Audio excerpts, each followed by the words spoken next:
संभाजीनगरातील वाळूज परिसरात 3 महिन्यापूर्वी एक एटीएम फोडून चोरट्यांनी ते लंपास केले होते। त्या एटीएम मशीनमधून पैसे काढल्यानंतर चोरट्यांनी हे एटीएम मशीन सेलू तालुक्यातील झोडगाव शिवारातील एका विहिरीत हे मशीन फेकून दिले होते। या एटीएम मशीनमधून चोरट्यांनी 7,46,000 रुपयाची रोकड लंपास केली होती।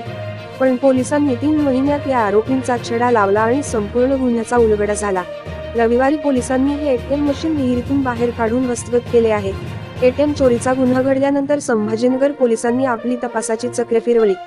काही दिवसातच वैजापूर शिरूर पोलिसांनी विष्णू आकात आणि देवा तावडे या 2 आरोपींना पकडले। गुन्हा कबूल केल्यानंतर आरोपींनी कापलेले एटीएम मशीन विहिरीत टाकल्याचे कबूल केले।